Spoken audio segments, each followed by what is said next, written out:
Welcome to everybody. Just briefly, we had gone over some distance healing techniques last week as a personal development technique for home. Did everybody, I'll just review, we'll actually go through the meditation again just so everybody feels comfortable with it. Again, the primary purpose of the distance healing meditation is a development tool for your healing skill, because you don't have the personality of the person in front of you, you don't have the distractions of everything else that goes with contact healing, and you actually learn to sense the Spirit, embrace the Spirit, and project it at a distance by your intention. So you're developing all the primary tools for healing, which is connection to Spirit, your intention to work with the Spirit, and being able to not be distracted while you're doing it. So even though you're going to have some effect with the distance healing, whether it's a full curative effect or not may vary, but what will happen is that you will begin to be more and more effective with your contact healing if you're not an accomplished distance healer. It's like meditation for distance healing is what it is. So I encourage all of you to take the 3 names, and again, it doesn't have to be somebody that you know. It doesn't have to be somebody that gives you permission to heal with them. It can just be a coworker that says, oh, my son is this or that, or my neighbor has this or that. As long as you get a first and last name to work with and a possible diagnosed condition, and you can put both of those on your healing list, then that will work. I know there's been a raging discussion among this church and other churches about HIPAA laws and that kind of thing about first and last names and diagnosed conditions. But part of the legalities that I'm going to cover with this is that if you are a religious organization and you're working from a religious perspective, you are pretty much immune to the laws of the state unless you are prescribing and dispensing medication or you're manipulating and massaging as part of your craft or your process. So getting somebody's first and last name and putting a diagnosed condition on a piece of paper does not violate the HIPAA laws. And like I said, we had about a 4-hour discussion on that in this church when it first went on. One of the other legalities is Reiki healing.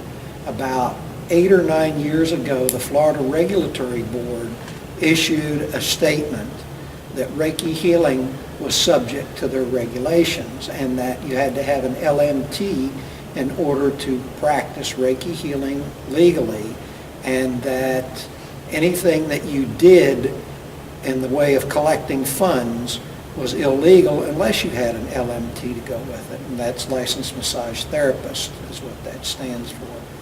Now, I don't know how far they've gone towards enforcing that, but they did issue that official proclamation as part of their policies. As far as energy healing, I mean, if you don't sit there and say that you're doing Reiki healing, and again, I've talked with some of the students about that, they come from different disciplines. Other disciplines are for your level of attunement. You don't have to explain to somebody, I'm doing Reiki healing, I'm doing shamanistic healing. If it puts you in tune, it puts you in tune. And I said last week, I don't care if you sing Old MacDonald. If it puts you in tune and you can touch Spirit with it, that's what matters.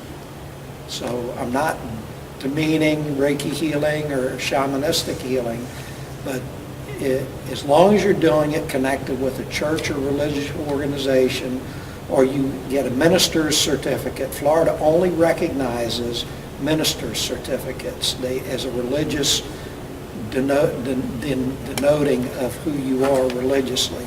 They don't recognize papers from certified healers, Reiki healers. They don't recognize any of that. Now, the only exception to that is a Christian Science practitioner. They are recognized by the state. They're also recognized by some insurance companies as legitimate practices.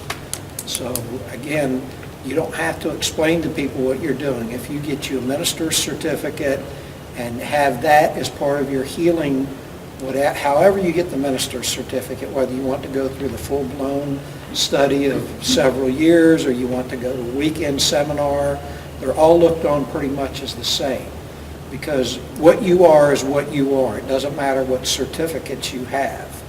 And who you are and what you are will draw to you the people that need your ministry. So I don't know of anybody that's ever been prosecuted or fined or anything like that, but it's just something you need to be aware of when you move into Reiki practitioners. If you have a minister's certificate and you choose to do Reiki on somebody, as long as you say, I'm going to do spiritual healing on you, and don't specifically state, I'm doing Reiki healing on you, then you're fine. It doesn't mean you can't attune like you do when you learn your Reiki healing, that you can't use the symbols that you're given in Reiki, or shamanistic healing. You can do all of that. And again, that's for you as an individual to attune by. It's not necessary for you to use that as a form of validation of your craft. Your craft will support itself. Your craft will speak for itself. And the people that are drawn to you will be mostly by referral or by people seeing your name somewhere and being drawn to you by a spiritual process of being attracted to your name. So you don't really need those certificates other than for personal satisfaction that I have accomplished this and I've gone through this. And if in your healing space, if you want to have that on the wall, that's fine. You know, yes, that's part of my training. That's what you can tell them. I personally have embraced about 3 different types of healing systems and come up with my healing process. And my healing process takes about an hour to do. It's a 20-minute interview process, and if you read the 10 laws of healing, it kind of encompasses most of those 10 laws, the system that I use. I do an interview process, and that accomplishes the request for intervention, which is necessary for healing. If you didn't have to, somebody didn't have to request intervention for you, then everybody would be perfectly healthy from spiritual healing. One of the natural laws is there has to be an intervention or a request for an intervention. So the interview process accomplishes that. Also, the spirit healing energies that are drawn to that specific condition for that specific moment have to have a mental picture from you of the physicalities of what's going on. Because as I described last week, all spiritual healing is a combination of physical and spiritual properties. It's not strictly spiritual properties. There has to be a combination of the two in order for it to... Somebody's trying to come in.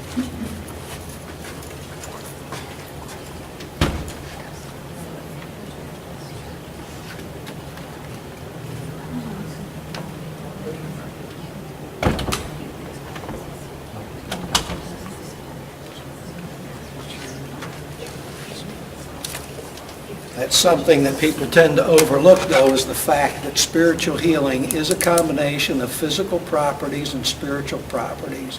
The practitioner can affect the process, the spirit can affect the process, and the individual's purpose for that illness can affect the process. So you're trying to, as the practitioner, you are trying to attune to that process, attune to the purpose of that moment, and I call it attuning to the moment of creation that you're in, and find out what your part is in it. And primarily your part is to sense the nearness of that healing intelligence and move it and make it physical and usable to the person before you. Through your mediumship of healing, you take the unseen, the unknown, and make it projected into being known and usable. And that in a very basic sense is what healing is. Now there's a lot of other variables that get involved in that, accomplishing that simple statement, but that's primarily what you do as a healer. Now there are other forms of healing such as magnetic healing, which are generated from your own energy, your own self, which is the first aid to spiritual healing. And it's, like I said last week, it's like a mother consoling a child. It's like somebody seeing somebody hurting and just stopping for a moment and touching their arm. That's a transference of magnetic healing. That works short term. That works to temporarily relieve distress or discomfort or pain of any sort, but it's not a permanent healing. It lasts short term, which is fine. I mean, when you're hurting and distressed, you want short-term relief. I want it now. I don't want a week from now. So magnetic healing is a different sort of healing, and it's a natural outflow of you through your compassion. There's little attunement other than your compassion for another human being that causes that type of transference, that type of energy, outward movement.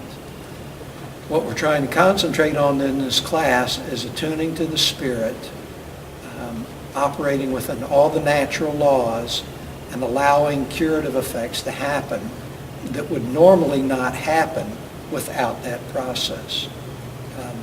I've been doing spiritual healing for probably 25 years with people that come to the camp, and most of the time when they come here, they are usually, not always, but usually they have been given up on by the medical profession. You're their last hope. You're the last one that they're going to see. And they've either been told to go home and die or go home and live the best they know how to live with the rest of their life. So you have to have a personal bedside manner, for lack of a better term, to approach people with. You have to have compassion. You have to have a professional approach to what you do. They don't want somebody that sits there and holds their hand and cries with them. They want somebody that encourages them. They want somebody that acts like they're going to be able to help them. So even though your compassion may really draw yourself out, and I saw that happen one time in this church.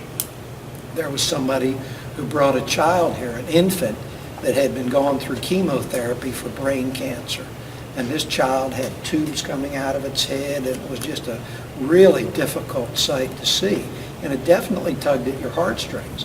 But when they come in this church for spiritual healing, and every healer in here falls apart crying and hugging the baby, how much confidence does that inspire in the parents? They've already seen that. They already felt that.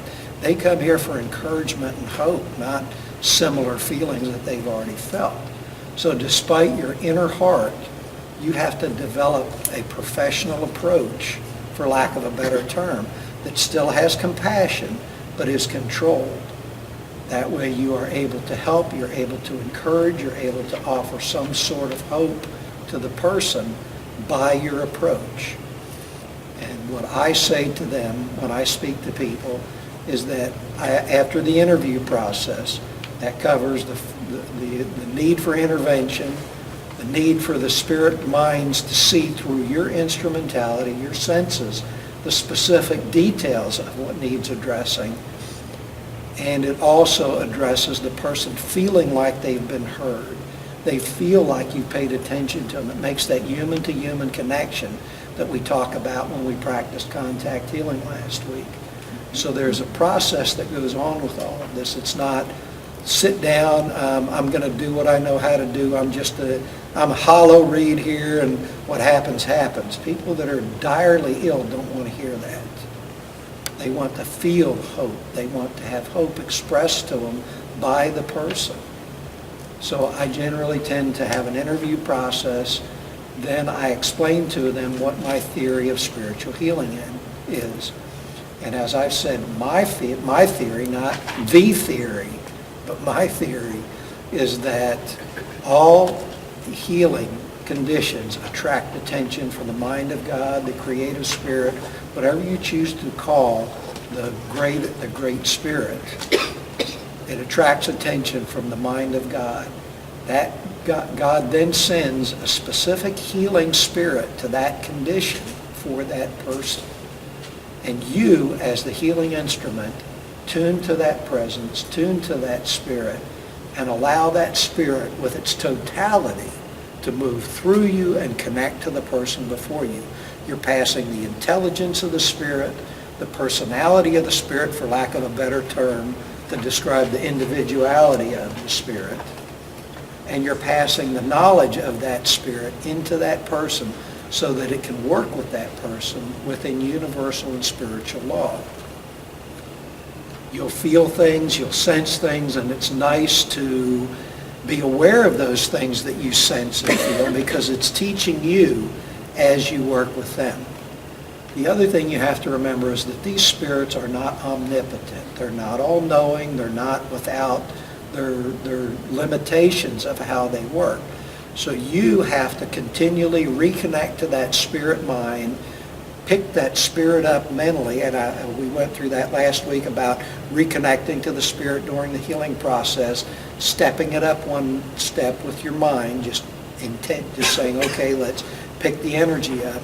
Those kind of thoughts are what you do. You keep generating the energy, you keep the process on track, and you keep connected to the person.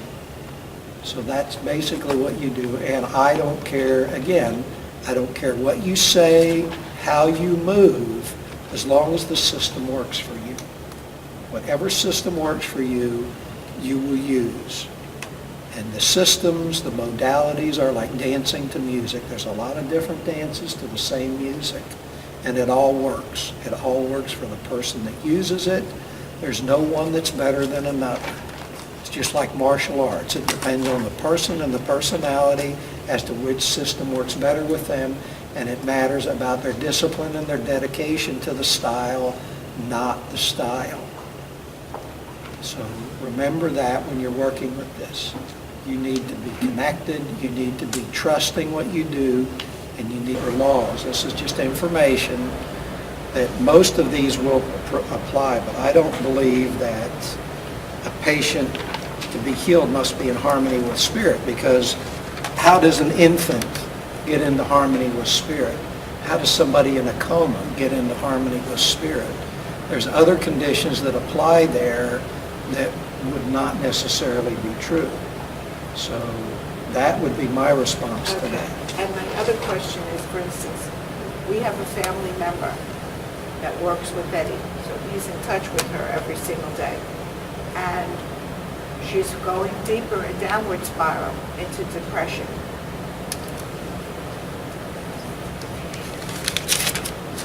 So with the distance healing, what I said last week was take 3 people's names, write them down on a first and last name and the diagnosed condition, if you can get that. It doesn't have to be a serious illness or a permanent illness of any kind, just something that's a known illness. And it would be helpful if they said, oh, they've been going through different heart conditions or diabetes. You say, are they seeing a doctor for that? Because that's also an important thing to put down, is whether they're receiving a doctor's help. Some people are on long-term maintenance medications and they're not actively seeking remedial things. They're just maintaining a level of health. So if they're on maintenance medication, it's good to know that. So what you do with that is you find those 3 people, and about every week or so you ask the person or the source that you got the name from, oh, how's so-and-so doing? You don't want to tell them, I've got them on my healing list and I really want to know. That's a little bit putting yourself out there. So this is a development tool. So use it privately for yourself as well as intending to produce curative effects. Observe this. Observe how it affects you. Observe how it affects the people at a distance. This is how you teach yourself. It's a self-development technique. And it's the best one I know of to develop a healing skill. So we'll go over that again here in a minute. I got to make notes here so I remember what I talk about.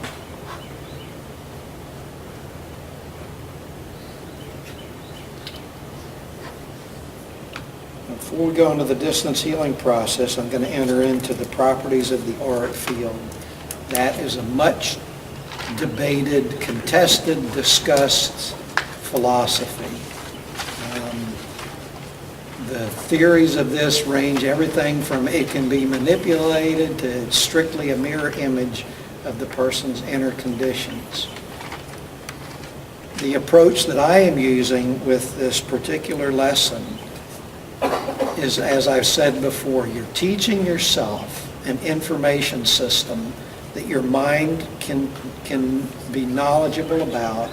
It's an information system that the Spirit can work through in guiding you of how to minister to people with specific conditions. So without getting into the right or the wrong of the different theories of what auric fields are, or trying to discern which one is correct and the theory, this is more teaching yourself a system that the Spirit can work through your mind with and through your instrumentality with. So when we work with this, you need to remember that. Allow it to be flexible. Allow it to work in a fashion that you find agreeable to yourself. Hybrid it with what your belief is about the auric field. Allow it to be individual with the auric field and you, and just work with it in the fashion that we work with it in. This is basically a system of teaching you to sense the different levels of the auric field. One of the theories that is used with the auric field is there's different layers of it that graduate outward. The physical, the ethereal, the emotional and mental, and the spiritual. And the ethereal acts as a buffer between the mental and the spiritual. When the ethereal auric field gets out of whack, then what you begin to have is no buffering between the spiritual and the emotional, and that's when you get back into these back and forth discussions about, does this stuff really work? Is this really worth taking? Yeah, I know all these people it didn't work on, and it's not working on me, and I've got this difficulty in my life that just won't go away. Does this stuff really work? Now, how many of us have had those struggles in our own minds? You know, we go back and forth with these struggles, and it's a cyclic field that happens to us most of the time. The etheric fields can be, and again, my feeling about the auric field is that it's infinite. It's connected to everything. So when we try to define it in layers, it's strictly an informational system to our three-dimensional mind so we can understand a fifth-dimensional concept. So again, what happens with what we perceive to be the levels of the auric field, when the ethereal field is knocked out of its normal place, this is usually done internally by emotional duress. It's done by, it can actually be done by X-rays or microwaves. A constant exposure to those things can cause those fields, because they do have physical properties, to become out of harmony. The simplest ways for yourself to keep yourself balanced is through meditation and intention. That's why you hear meditate, meditate, meditate, because it balances your outer expression, your outer antenna of your auric field. And it keeps those fields in their natural harmonic order. Now, you as a healer, when you're working with somebody, most people, and there's probably only 10% of the population right now that does meditation, that is embracing this type of study, or has any belief or any awareness of it, you as a healer can actually, through your healing intentions, sense the auric fields. And we'll work a little bit with that today after we do the distance meditation. Sensing the different levels of energy, teaching yourself to sense these energies, and how to, with intention, reorder these magnetic fields. Now, I don't know if this is I think this is more a combination of spiritual and magnetic healing than it is exclusively spiritual, because you're working with a magnetic field, you're working with your own sensing process, but you are ordering it through a divine process. So I think that this particular effort that we're doing, it's a little more interesting, because you're more involved in it. You're not just going into a state of attunement and allowing the Spirit to move you. You're more involved in it. And to me, I like doing that at some points, being more involved in the process. So being aware of the auric fields, sensing the auric fields, can give you more of a touch with the people. And it gives you another tool to use, because all people are different. Some people need different types of healing. So it gives you another tool to work with, other than the semi-trance attunement to the Spirit and allowing the Spirit move through you. you're still in control, you're still aware, and by your intention, you're working with the auric fields. So it's just another way of working with healing.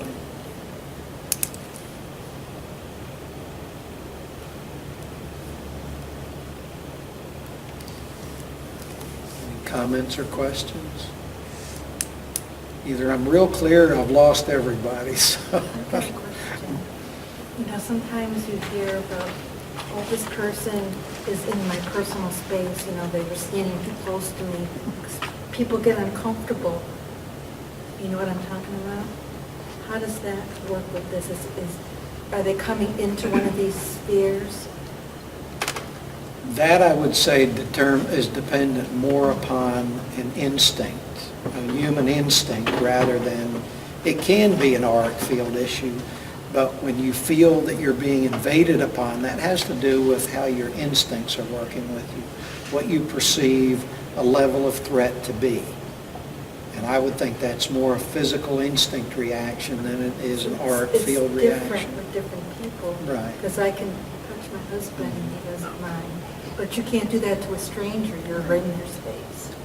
Right. Well, again, that has to do, I would think that's more a social, instinctual kind of thing, because instinctively, people have come up in different environments and they have different levels of comfort zones. They've done psychological studies on in prisons where as soon as somebody walks in the room reacts if it's full of convicts. And I don't want to use it as a derogatory term because I used to be there myself. But they've done studies where most normal people's level of comfort is 3 feet out. People that are in hostile environments, probably soldiers, convicts, people in violent atmospheres, like threat is more constant. Their zone is about 8 to 10 feet out, where they begin reacting to things within their view and within their environment. So I would think that's more what you're referring to than anything I've talked about before. And that can be adjusted. I mean, you can become more comfortable with people, the safer you feel, and anybody that's been abused by a certain group of people or certain type of person, certain age of person, that same distance will occur where they begin to react to that person versus you and your husband. There's that comfort there, that instinctually, socially acceptable level of interaction. And that's similar to what you're trying to do when you do the interview process, is if that person has a resistance to strangers, you're trying to get that barrier to go down.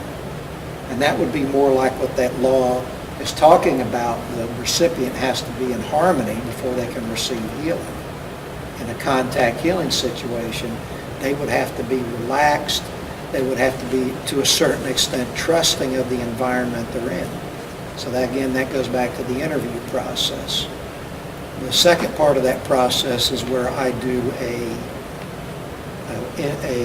meditation for self-healing, because I know for a fact that your body's own healing reserves, without any spiritual intervention from the outside, can produce phenomenal healing. It can regenerate bone, it can regenerate muscular tissue, it can regenerate things that are beyond medical science.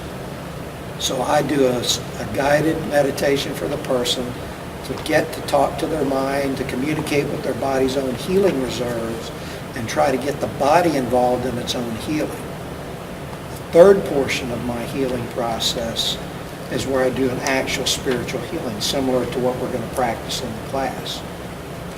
The first two take a little longer to develop than the third one. And the first two are very individual. And the first part is just an interview process, which we will probably go through next week. I don't want to talk too long. I'd like to get to the experiential part of the process. So the interview process is intuitive, but there are some questions you'll ask. And some of the questions I ask in my interview process is, what is your greatest fear about this illness? What is your greatest hope for this illness? And I explain to them what the possibilities are for these things to occur. And I don't promise anything, but you can say that if you have the experience, these types of conditions have been known to yield to spiritual healing.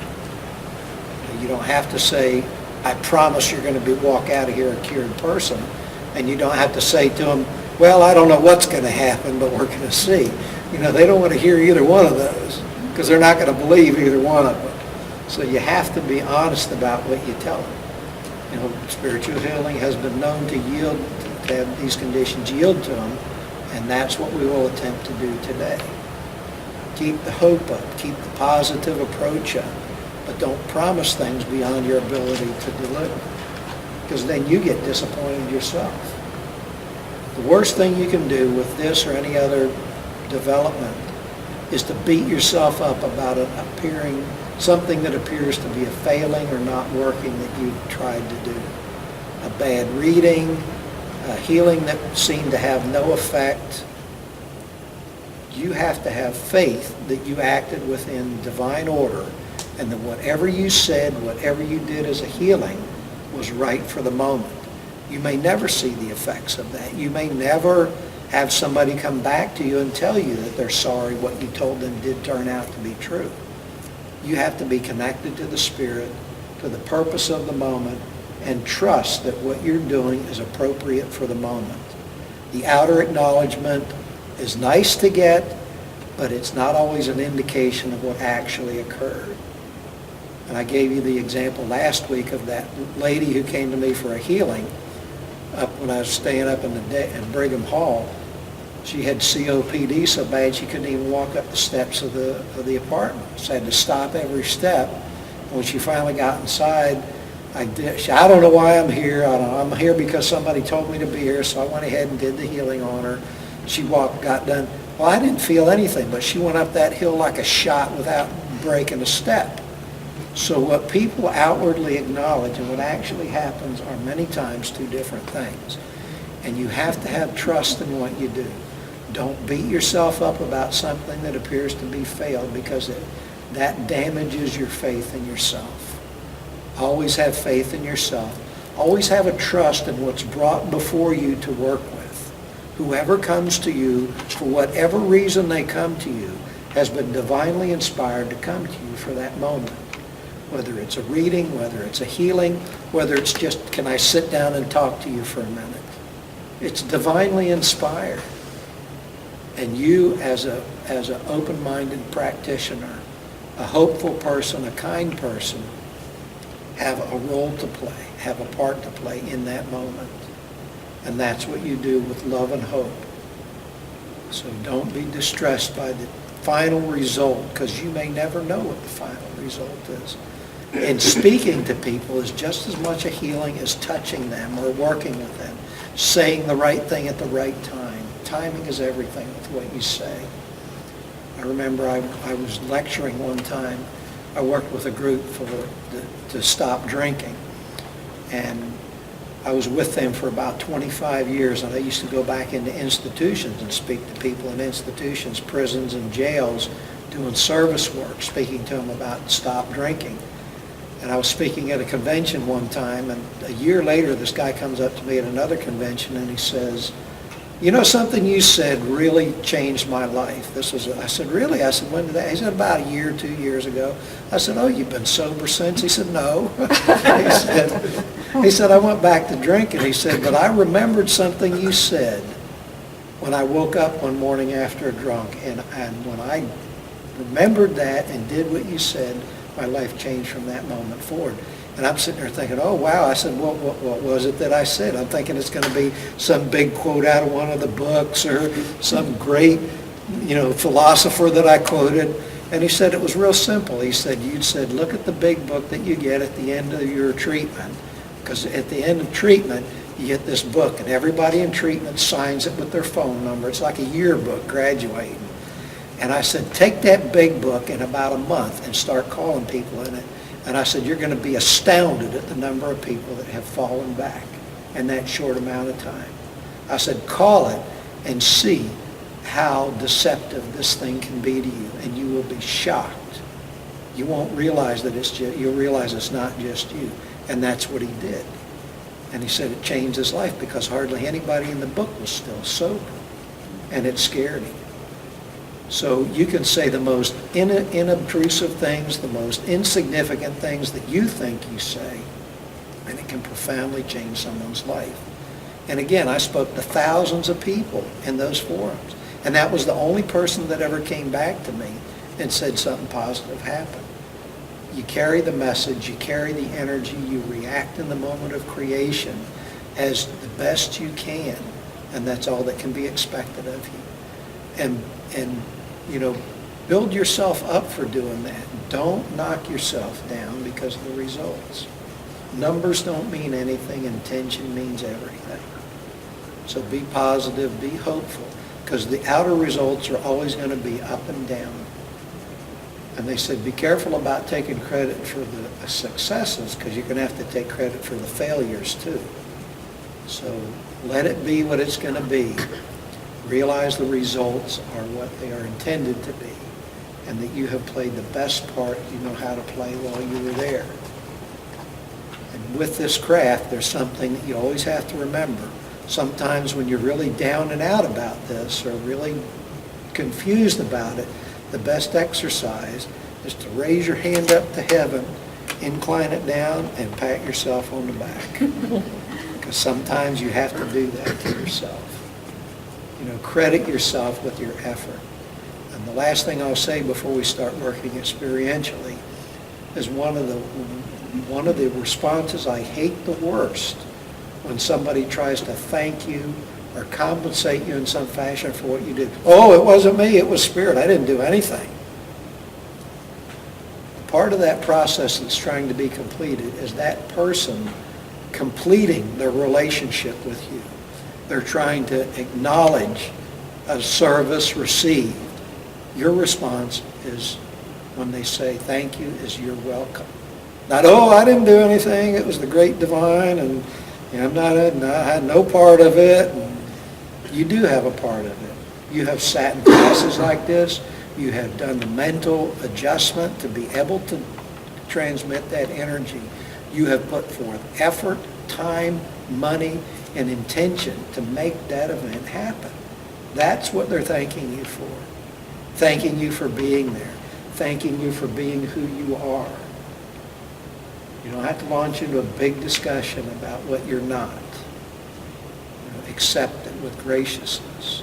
And let them complete that relationship. You may never see them again. They don't want to feel like they're beholden to you.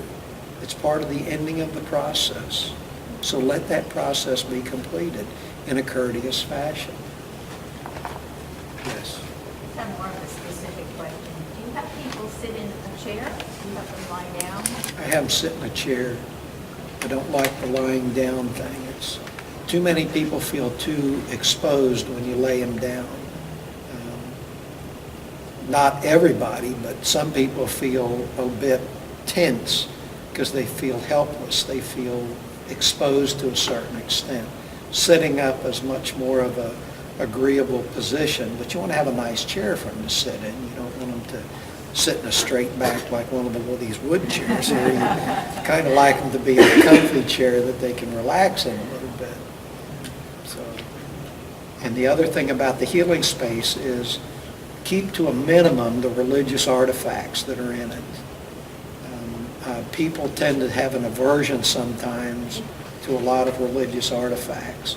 You can have spiritual symbology on the wall like that up there, that mandala, things like that that don't denote specific spiritual belief systems, or a Gothic cross, you know, something that's less specific about what it means. I wouldn't have a lot of written prayers on the wall. Some people are kind of a little ticked off at God when they come in there. So you want to have a neutral space that's pleasant. You want to keep oils and incense to a minimum because some people have allergies to those. You want to have a nice neutral space, and you want to dress in a plain fashion. You know, either whites or yellows or something plain and simple that's relaxing for them to look at, rather than 60s Dayglow t-shirts or something. You want to kind of be relaxed and, and it gives a professional presentation of who you are. And it just relaxes the person. And you do have to address that with the person that comes to you in a private setting. Okay? What we're going to do now is practice the distance healing methodology. So what we want to do is to think of some names that we can take into this with us, first and last names. We all know people that could use some help right now. Whether you're going to put them on your list or not, this is how the process works with distance healing that I understand. So what we want to do is to just find a way to relax a little bit, just begin to relax mentally and physically. Doing rhythmic breathing to start with. As the rhythmic breathing begins to gentle your body physically and emotionally, just physiologically, you allow that calmness to begin to intrude further and further. Feeling that rhythmic breathing gently and easily.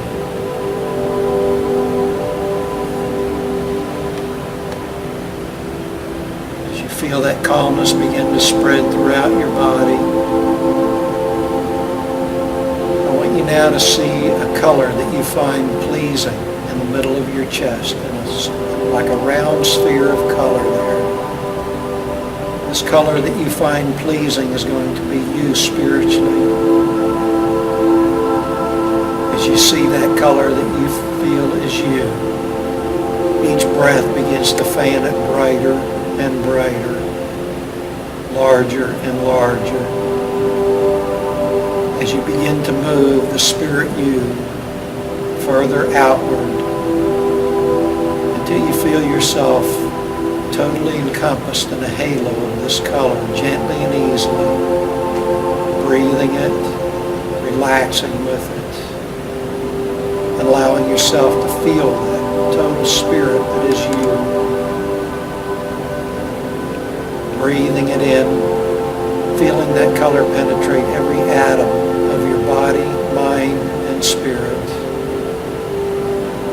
Breathing it in almost tangibly as you take each breath.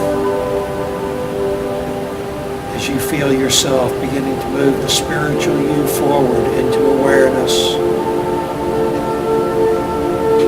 We now begin to say our affirmations for attunement to spiritual healing. Ask for intervention in the lives of those that we intend to bring forward now with love and hope. And as we feel that affirmation settle in, we now ask that we be an instrument for that intervention. And as we relax our minds into that purpose, we now ask that any healing spirit drawn to this condition of these names we're bringing forward begin to work with us now. We ask that they attune to our minds and energy, and we give permission for our energy to be used in this fashion. Breathing that intention in and taking a moment to just sense the nearness of that higher mind of spirit, moving our awareness out to greet them, whether it's one or multiple.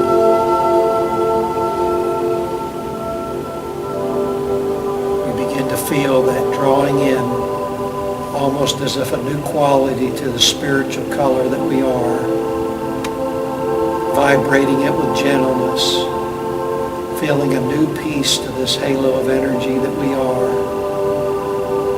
allowing that sense of peace and love and hope to permeate all the way through our existence. Breathing rhythmically to balance the energy. Breathing rhythmically to focus ourselves. And again, reconnect back to the spirits or spirit that is working with us. feeling that energy of us becoming more than it was when we started. Greeting the Spirit with an open mind. And into this harmony of light and hope, we now say the first name of that who we wish to heal at a distance. Breathe in the first name and out the last name. Breathe in the first name again. Breathe out the last name. And one more time, breathe in the first name. Breathe out the last name. And now you see an image before you, whether it's an outline of a male or female, just a generalized outline. And this name is part of that outline. You now visualize the condition, area the condition is in on this outline. And if you know the condition, you visualize that part of the body in as much anatomical detail as possible.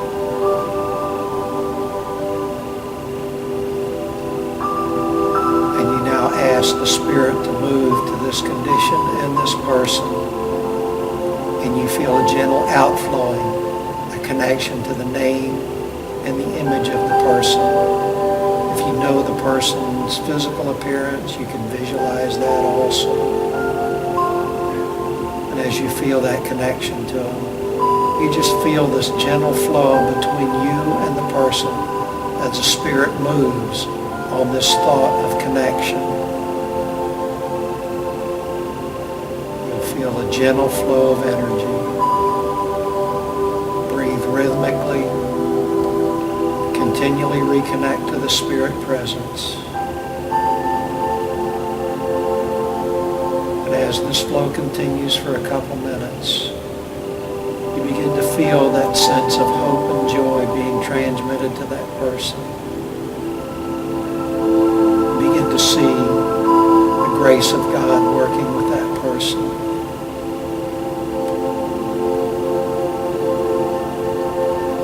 And you allow this process to continue until there feels a completion. It can be a few moments or longer, whatever you're drawn to in the beginning.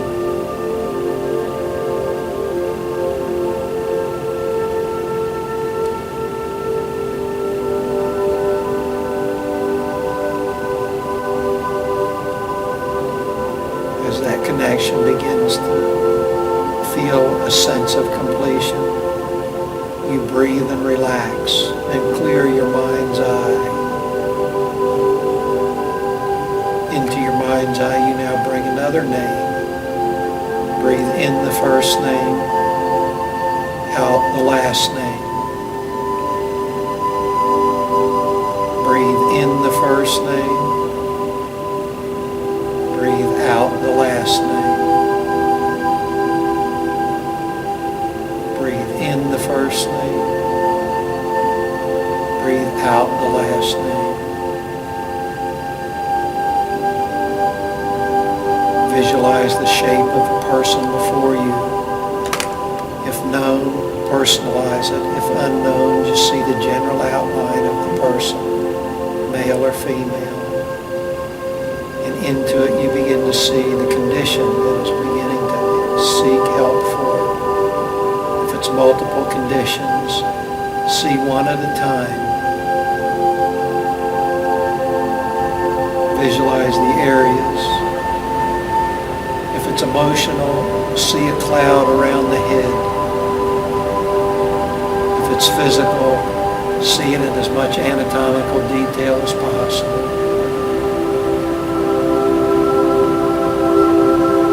Connect to the Spirit. Let the Spirit move over this imagery that you've built in your mind's eye. Feel that gentle outflowing to the Spirit. Person, to the illnesses, breathing rhythmically and balancing the energy. Don't hold your breath. Breathe normal and rhythmically so you keep your own energy up.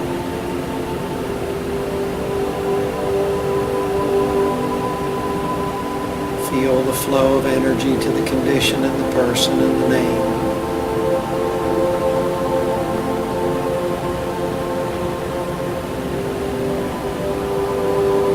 Feel a connection to the person, the energy, and the name. You feel the hope, the peace that is being transmitted, and the healing.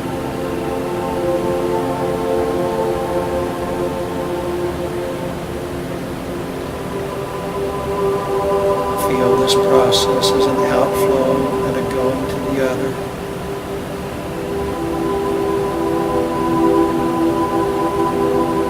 Breathing rhythmically, reconnecting to the spirit mind.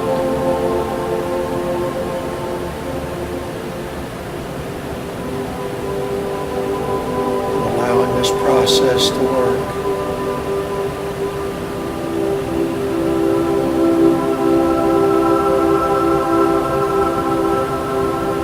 Begin now to clear your mind's eye.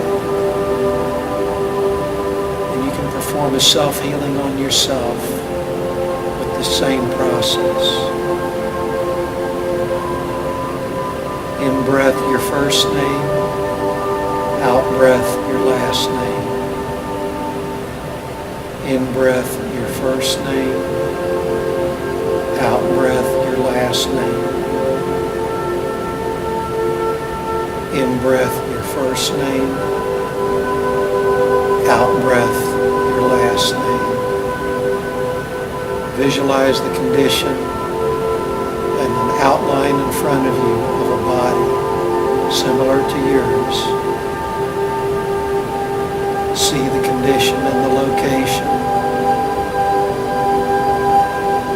Visualize it in as much anatomical detail as possible.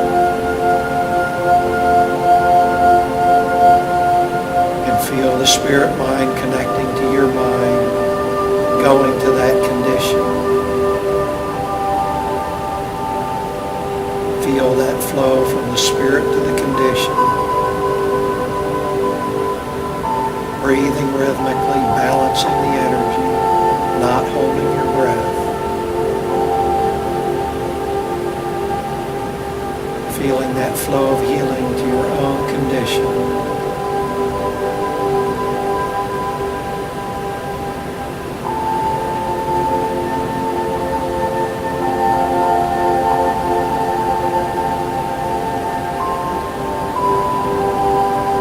In your mind.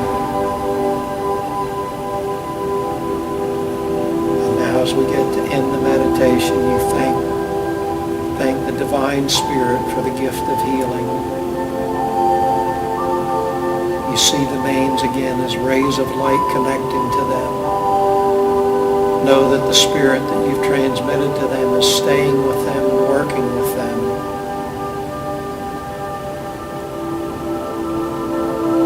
Spirits for working with you. Begin to breathe and feel your energy moving back to its place of resting. Breathing back the auric field of energy. Breathing it back to its place of rest and its position of rest.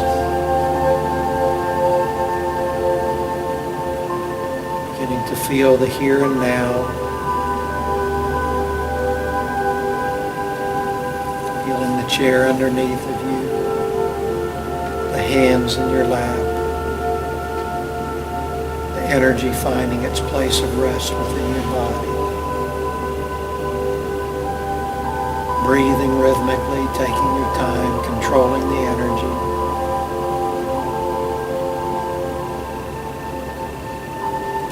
Just taking your time, coming back to the now.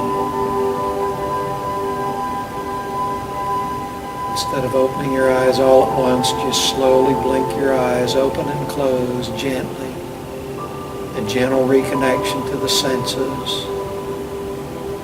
A soft reconnection to this side. Maintain that sense of peace that you've generated for yourself. Just taking your time.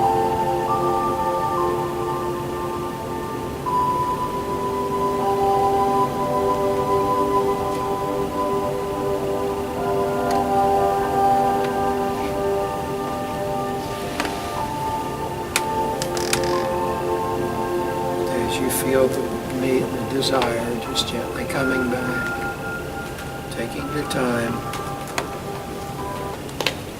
What I said last week was that this is a method that we came up with after about a year of practicing different methods. About 50 of us were practicing different distance healing methods. And this is a combination of several different methods. So it seems to work pretty well when we used it. We had significant improvement each time we added a new element to it. There was a percentage. We had like about 50 or 60 people on a healing list that we kept working with that whole year. Everything from alcohol addictions to personal issues to estrangement from family members. Everything under the sun was on that list. And we could see a significant improvement in the list each time we added an element to it. Some of the things didn't work, some of them did. And this was a result of that experimentation, this type of distance healing. So, I think I taped it. Yeah, I had it on tape. So I'll be sending out a link to YouTube if you want to view this and review it or see what parts of it you want to take on. Something, if you continue to do a lot of distance healing, your list is going to grow well beyond 3 people. So to make it workable, what we came up with, and again, this proved to be an effective method, is if you have multiple people with cancers, multiple people with the same type of distress, you use all their names at the same time. Put all those names together on the list. Like all the people with intestinal problems or mid-body problems, you put them all on the same group, and you attune to all their names at the same time, first and last name, and then you bring the spirit in, then you visualize the condition.